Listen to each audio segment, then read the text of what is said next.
नमस्कार दोस्तों, स्वागत है आपका अनंतम वास्तु की एक और वीडियो में।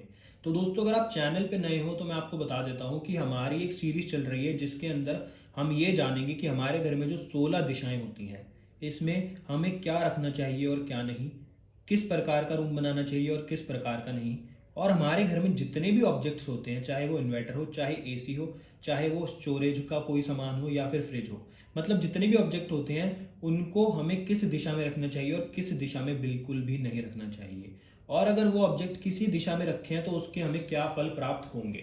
तो बिना किसी देरी के दोस्तों वीडियो को शुरू करते हैं और जानते हैं कि आज हमारी जो दिशा है वो है ईस्ट साउथ ईस्ट, कि हमें अपने घर के ईस्ट साउथ ईस्ट डायरेक्शन में क्या रखना चाहिए और क्या नहीं, और यहाँ पर क्या रिकमेंड करा गया है क्या नहीं। तो दोस्तों, अगर आपने इससे पहले की वीडियोस ना देखी हो जिसमें हमने north north north east, east north east और ईस्ट इन डायरेक्शंस के बारे में बताया है, तो आप वो वीडियोस देख सकते हैं। उसके बाद ही अगर आप ईएसई यानी कि ईस्ट साउथ ईस्ट डायरेक्शन के बारे में देखेंगे तो आपके लिए ज़्यादा बढ़िया रहेगा। तो दोस्तों, बिना किसी देरी के शुरू करते हैं आज की डायरेक्शन ईस्ट साउथ ईस्ट में क्या रखना चाहिए और क्या नहीं। सबसे पहले ये जानते हैं डायरेक्शन किस चीज़ की है। ये डायरेक्शन है एंग्जाइटी और चर्निंग की। अगर आपके परिवार में किसी को बहुत ज़्यादा एंग्जाइटी रहती है तो आप देखोगे आपके घर में ये वाली डायरेक्शन या तो बहुत ज़्यादा बड़ी हुई होगी या यहाँ पर किसी न किसी प्रकार का दोष अवश्य होगा जिसके कारण उस व्यक्ति को इस प्रकार की समस्या आ रही है। तो दोस्तों, ये डायरेक्शन बहुत ज़्यादा इंपॉर्टेंट है क्योंकि एंग्जाइटी और ज़्यादा चर्निंग यानी कि ज़्यादा सोचना व्यक्ति को लेके डूब जाता है। तो आज हम जानते हैं यहाँ पर हम पहले क्या रख सकते हैं। सबसे पहले दोस्तों, यहाँ पर हम मिक्सी रख सकते हैं। क्यों? क्योंकि जो मिक्सर ग्राइंडर होता है उसका काम भी चर्निंग का होता है, वो ऐसे ऐसे गोल गोल घूमता है। तो यहाँ पर बताया गया है कि अगर आप मिक्सी रखते हो तो व्यक्ति के ओवर एनालिटिकल थॉट्स यानी कि व्यक्ति ज़्यादा सोचना बंद करता है और जितना ज़रूरत होती है उतना ही सोचता है और उसकी एंग्जाइटी भी कम होती है। दूसरा, यहाँ पर हम वॉशिंग मशीन रख सकते हैं। क्यों? क्योंकि वॉशिंग मशीन चीज़ों को ड्रेन करती है और वो भी गोल गोल घूमती है, बिल्कुल चर्निंग की तरह। तो अगर यहाँ पर वॉशिंग मशीन रखते हो तो व्यक्ति के जो एंग्जाइटी होती है वो ड्रेन होनी शुरू हो जाती है और व्यक्ति फ्रेश फ्रेश फील करता है। तो यहाँ पर सबसे अच्छा स्थान जो बताया गया है वो बताया गया वॉशिंग मशीन के लिए। दूसरा, यहाँ पर डस्टबिन भी रखा जा सकता है। मतलब दोस्तों, ये जो डायरेक्शन है यहाँ पर वो चीज़ें रखी जा सकती हैं जो और किसी डायरेक्शन अच्छे डायरेक्शन में नहीं रखी जा सकती है, जैसे डस्टबिन। डस्टबिन का काम क्या होता है? चीज़ों को डिस्पोज करना। तो अगर यहाँ पर डस्टबिन होगा तो किसी प्रकार की समस्या नहीं है, वो आपकी एंग्जाइटी को डिस्पोज कर देगा, वो आपकी ओवर थिंकिंग को डिस्पोज कर देगा। तो यहाँ पर डस्टबिन रखना बहुत अच्छा बताया गया है। उसके बाद यहाँ पर आप लिफ्ट भी बना सकते हो। तो दोस्तों, इस डायरेक्शन में लिफ्ट बनाने में भी कोई समस्या नहीं है ईस्ट साउथ ईस्ट डायरेक्शन में। यहाँ पर एक ऐसी चीज़ बना सकते हैं जो हम किसी अच्छे डायरेक्शन में नहीं बना सकते, वो है सेप्टिक टैंक। कई लोगों को क्वेश्चन होता है कि सेप्टिक टैंक कहाँ बनाना चाहिए। तो आप उसको ईस्ट साउथ ईस्ट डायरेक्शन में बना सकते हो, किसी प्रकार की आपको समस्या नहीं देगा। क्योंकि दोस्तों मंथन की दिशा है, तो यहाँ पर आप आराम से सेप्टिक टैंक बना सकते हो। उसके बाद यहाँ पर एक चीज़ रिकमेंड करी जाती है। अगर आपके घर में किसी को बहुत ज़्यादा एंग्जाइटी हो चुकी है या कोई व्यक्ति कुछ ज़्यादा ही सोचने लगा है तो उसके लिए यहाँ पर बोला गया है कि आपको चक्की रखनी चाहिए, जो पहले के ज़माने में यूज़ होती थी, चक्की आटे पीसने की। तो उससे उस व्यक्ति की ये समस्या दूर होगी। अगला, यहाँ पर हमें बेडरूम बिल्कुल भी नहीं बनाना चाहिए। क्योंकि अगर यहाँ पर बेडरूम होगा तो व्यक्ति बहुत ज़्यादा एंशियस हो जाएगा, उसको एंग्जाइटी ज़्यादा ही कुछ हो जाएगी और वो हर चीज़ के बारे में कुछ ज़्यादा ही सोचने लग जाएगा। तो इसलिए यहाँ पे बिल्कुल ही मना किया गया है बेडरूम बनाने के लिए।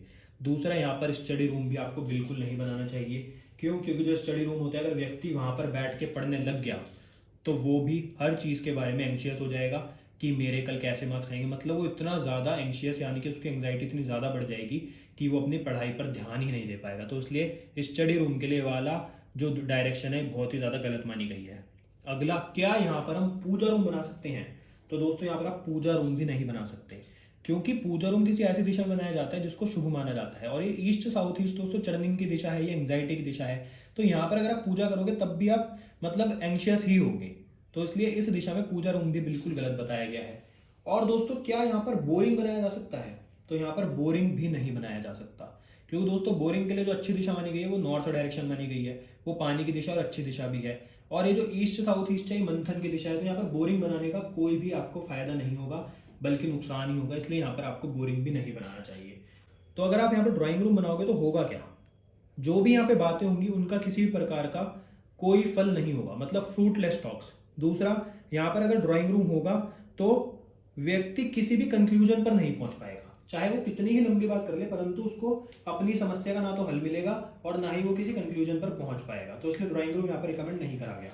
अगली चीज, यहाँ पर क्या हम डाइनिंग टेबल बना सकते हैं, मतलब डाइनिंग टेबल रख सकते हैं। तो अगर यहाँ पर डाइनिंग टेबल होगी तो क्या होगा, व्यक्ति को खाने का टेस्ट ही अच्छा नहीं लगेगा, वो हमेशा खाने से रिलेटेड ही कंप्लेन करता रहेगा और इस वजह से वो इरिटेट रहेगा।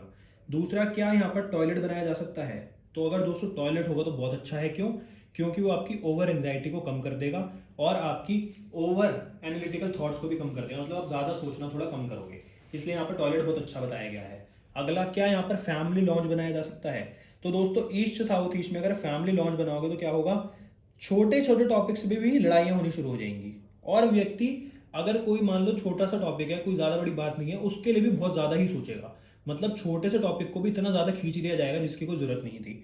साथ ही साथ दोस्तों यहाँ पर अगर किसी भी प्रकार से आप फैमिली लॉन्च बनाते हो और यहाँ पर बैठकर व्यक्ति बात करेंगे आपस में, तो यहाँ पर इम्बैलेंस क्रिएट होगा और जो आप अच्छी तरह बातें कर रहे होगे वो आर्ग्यूमेंट्स में बदल जाएंगी। तो इसलिए यहाँ पर बिल्कुल भी आपको ड्राइंग रूम नहीं बनाना। और यहाँ पर क्या हमें स्टोर बनाया जा सकता है। तो दोस्तों अगर यहाँ पर स्टोर हुआ तो क्या होगा, तो ये स्टोर के लिए अच्छा प्लेस बताया गया है, क्योंकि ये जो हमारे दिमाग में ऐसे थॉट्स जिसकी ज़रूरत नहीं है अगर वो घूम रहे होंगे तो यहाँ पर अगर स्टोर होगा तो ये उसको कम कर देगा। साथ ही साथ दोस्तों ये बहुत अच्छा और आइडियल प्लेस माना गया है स्टोर के लिए, ये आपकी एंग्जाइटी को भी रिड्यूस कर देगा। तो इसलिए यहाँ पर स्टोर बनाया जा सकता है। अगला दोस्तों क्या, यहाँ पर किचन बनाया जा सकता है। तो किचन अगर यहाँ पर होगा तो वो रिलेशनशिप को डिस्टर्ब कर देगा। साथ ही साथ आपको बता दूं कि जिस व्यक्ति के घर में ईस्ट साउथ ईस्ट में किचन होता है, ऐसे घर में बीपी की प्रॉब्लम और शुगर की प्रॉब्लम भी हो सकती है, हाइपरटेंशन या फिर बीपी की प्रॉब्लम भी उनको हो जाती है। तो इसलिए यहाँ पर बिल्कुल भी रिकमेंड नहीं करा गया कि आप किचन बनाओ। अब दोस्तों क्या, यहाँ पर टेलीविजन लगाया जा सकता है। तो अगर यहाँ पर टेलीविजन होगा तो व्यक्ति क्या देखेगा, व्यक्ति हिस्ट्री से रिलेटेड चीज़ें देखेगा और वो अपनी प्रॉब्लम के सॉल्यूशन ढूंढता रहेगा टीवी में भी। मतलब टीवी देखते हुए उसको ये लगेगा कि मैं कोई सॉल्यूशन ढूंढ लूँ जिससे मेरा स्ट्रेस कम हो जाए। तो इसलिए यहाँ पर टीवी तो बिल्कुल ही बेकार बताया गया है, कोई फायदा नहीं है, क्योंकि दोस्तों उसको उसका मतलब ढूंढने के बाद भी कोई फल मिलने वाला है नहीं। अगला दोस्तों क्या, यहाँ पर हमें कंप्यूटर या फिर लैपटॉप अपना रखना चाहिए। तो अगर यहाँ पर कंप्यूटर या फिर लैपटॉप होगा तो ऐसा व्यक्ति जो रिसर्च में या फिर एनालिसिस में है या फिर डाटा एंट्री में है उसके लिए बहुत अच्छा बताया गया है, ऐसा व्यक्ति यहाँ पर लैपटॉप रख सकता है। क्योंकि दोस्तों मंथन यानी कि रिसर्च की दिशा है, अगर व्यक्ति किसी भी रिसर्च से रिलेटेड फील्ड में है तो यहाँ पर किसी भी प्रकार से अपना लैपटॉप कंप्यूटर या फिर अपने वर्किंग से रिलेटेड चीज़ें रख सकता है। अगला क्या, यहाँ पर इन्वर्टर रखा जा सकता है। तो दोस्तों यहाँ पर अगर इन्वर्टर होगा तो जो भी आप सोच रहे हो उसका आपको फल प्राप्त हो जाएगा। मतलब जिस बारे में आप ओवर थिंकिंग कर रहे हो या कुछ भी आप अपने दिमाग में कोई भी चर्निंग या मंथन कर रहे हो उसका आपको फल मिल जाएगा, कंक्लूजन मिल जाएगा। तो यहाँ पर इन्वर्टर रखना अच्छा बताया गया है। नेक्स्ट दोस्तों क्या, यहाँ पर क्रॉकरी कैबिनेट हो सकती है। तो एक बात याद रखो, अगर यहाँ पर क्रॉकरी कैबिनेट होगी तो वही बात, व्यक्ति ओवर एनालिटिकल हो जाएगा, हर चीज़ के बारे में कुछ ज़्यादा ही सोचने लग जाएगा। साथ ही साथ उसके दिमाग में हमेशा एंग्जाइटी रहेगी, छोटी छोटी चीज़ों के ऊपर वो एंशियस हो जाएगा। तो इसलिए यहाँ पर क्रॉकरी कैबिनेट भी बिल्कुल मना करी गई है।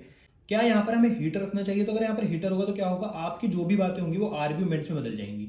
मतलब बात आराम से कर रहे होंगे आप, पर तभी की तभी वो बात गर्म हो जाएगी, गर्मा गर्मी आ जाएगी और वो आर्ग्यूमेंट्स में बदल जाएगी। तो इसलिए यहाँ पर हीटर पे बिल्कुल मना करा गया है। तो दोस्तों हमने सभी चीज़ों के बारे में बात कर ली। आपको एक चीज़ क्लियर कर देता हूँ, जिस व्यक्ति का रिसर्च, डाटा एंट्री या फिर किसी भी एनालिटिक्स से रिलेटेड काम होगा उस व्यक्ति के घर में यहाँ पर भी टॉयलेट नहीं होना चाहिए, अच्छा नहीं माना गया। क्योंकि दोस्तों प्रोफेशन से रिलेटेड मैंने आपको बताया था, चाहे टॉयलेट की सबसे अच्छी दिशा में भी टॉयलेट हो और आपका काम उस दिशा से ही रिलेटेड हो तो वो भी आपके लिए बुरा ही है। जैसे अगर किसी व्यक्ति का काम क्लीनिंग से रिलेटेड हो, क्लीनिंग के प्रोडक्ट बनाता हो और उसके घर में टॉयलेट साउथ साउथ वेस्ट, जो कि टॉयलेट के लिए सबसे अच्छी दिशा मानी गई है, अगर यहाँ पर होगा तो भी उसके लिए प्रॉब्लम ही देगा। तो इसलिए अगर आपका एनालिटिक्स या फिर डाटा एंट्री या किसी ऐसी फील्ड में काम है जहाँ पर आप रिसर्चर हो तो आपको ईस्ट साउथ ईस्ट में भी टॉयलेट नहीं बनाना, तो ज़्यादा बढ़िया रहेगा। तो दोस्तों हमने जाना आज ईस्ट साउथ ईस्ट डायरेक्शन के बारे में संपूर्ण वास्तु। तो अगर आपको आज की वीडियो अच्छी लगी तो वीडियो को लाइक करना, शेयर करना, चैनल को सब्सक्राइब करना और आपसे मिलते हैं अगली वीडियो में। धन्यवाद दोस्तों।